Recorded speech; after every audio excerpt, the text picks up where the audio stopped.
For 6,000 years, a single metal has built empires, sparked myths, and basically defined what it means to be wealthy.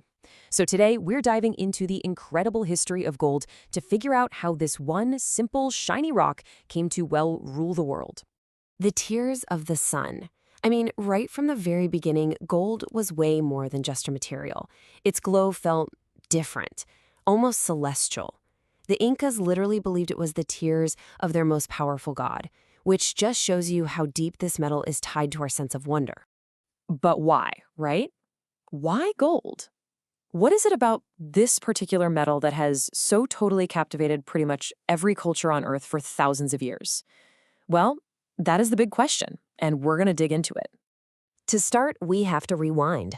Our story doesn't begin with a grand king or a massive empire. Nope, it all starts with something way simpler, a chance discovery.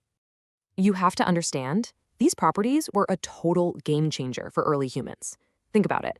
Gold wasn't locked away in some complicated ore that you had to smelt. You could literally just find it pure and gleaming sitting in a stream. And that brilliant shine? It was permanent. It didn't rust. It didn't tarnish, ever. On top of all that, it was so soft you could hammer it into shape with, like, a rock. It was basically screaming, hey, pick me up. So just picture it. Thousands of years ago, you're walking by a creek and you spot this shining yellow nugget. And this wasn't just a one-off thing. This was happening everywhere, all over the world. You know, we always think about the Iron Age or the Bronze Age as these huge leaps, but you could argue that gold was humanity's very first introduction to working with metal. Okay, so it's pretty, but because it was also rare, gold's journey definitely didn't stop there. It leveled up. It became something more, a symbol for the biggest powers you could imagine, gods and kings. And right here, you see this crazy paradox about gold in the ancient world. On one hand, because it never tarnished, it felt immortal. It was the perfect material for gods, for pharaohs. But on the other hand, long before it was ever money, it was seen as something so desirable that empires would literally force slaves into brutal, back-breaking labor just to get their hands on it. And we're talking about a staggering amount of wealth here. I mean, just look at the treasure they found in ancient Troy from over 4,500 years ago. This wasn't just a couple of rings. They found everything from the most delicate, intricate jewelry to, get this, a solid gold gravy boat. A gravy boat. It was the ultimate flex, a pure statement of power. All right, so we get why they wanted it so badly. But how on earth did they get it? Well, the ancient Egyptians were the absolute masters of this. And their methods were this amazing mix of pure, raw power and some really clever thinking. In the early days, the plan was pretty simple. Brute force. You find a quartz vein with gold in it, and you just smash it to bits. And look at these hammers. We're talking massive, two-handed stone hammers weighing up to 22 pounds. Can you even imagine the back-breaking work? Swinging that thing all day underground just to free up these tiny little specks of gold. But then we get a major tech upgrade. Miners figured out how to make smaller, one-handed hammers, and they even carved these ergonomic handles. Now that might sound like a small change, but it was a total revolution in efficiency. You could be more precise, you could work for longer, and at the end of the day, that meant way more gold. And this is super cool. This is where a famous myth actually comes from real-life engineering. You know the story of Jason and the Golden Fleece? Well, it probably comes from a real and frankly brilliant mining technique. You'd wash gold-bearing sand and water over a sheep's fleece, and the heavy gold flakes would get stuck in the wool. It's a super simple, super smart way to trap gold, and it ended up inspiring one of the greatest legends of all time. The next big leap forward came from a pretty unaccepted place, the bakery. In the New Kingdom, some clever engineers looked at the mills that used for grinding flour and thought, hey, what if we use that on gold ore? And it worked. These big oval stone mills could grind the rock down to a super fine powder, which was an absolutely crucial step for what came next.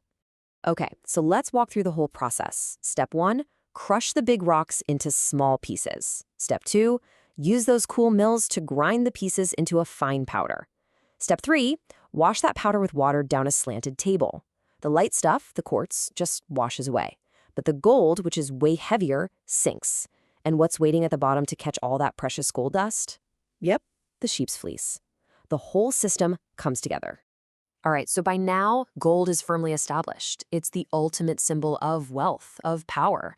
But its biggest and maybe most important transformation was still on the horizon. The moment it stopped being just a symbol of wealth and became money itself. Now, this didn't just happen overnight, not by a long shot. I mean, we're talking a long road. You see the first step way back in 3100 BC in Egypt, when they set an official value ratio between gold and silver. But the real game changer was around 700 BC in Lydia, that's modern-day Turkey, when merchants made the very first coins. Fast forward a few centuries, and by the time you get to the Roman Empire, gold and silver coins are basically running the entire world's economy. And just like that, money as we know it was invented. Suddenly, you had something that was portable, private, and permanent. No more bartering. Now you had a standard unit of value that everyone agreed on, and that unit, its name was gold. So again, why gold? Why did it win out over everything else? Well, it was just a perfect candidate. It was rare enough to hold its value, but not so rare that you couldn't find any to circulate. It's super dense, which makes it really hard to fake, and you can easily melt it down and stamp it into standardized coins. It checked all the boxes, the perfect recipe for currency. Okay, so that's an incredible 6,000-year journey, which brings us to today. And you have to ask, after all this time, why does gold still matter? I mean, really think about it. Everything we've talked about, that feeling of divine beauty the Egyptians had, the raw power it symbolized for kings, the commercial value the Romans gave it, all of that is still baked into how we see gold today.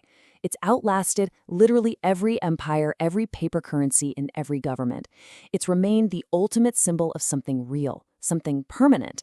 And that brings us to one last big question. We just saw how a shiny rock became the foundation of our entire financial system because it had real, physical properties you could count on. So in our world today, an age of digital currencies that are just lines of code, what truly gives anything value? Is it scarcity? Is it that we all agree to trust it? Or is it something else entirely? The 6,000 years story of gold, well, it might just hold the answer.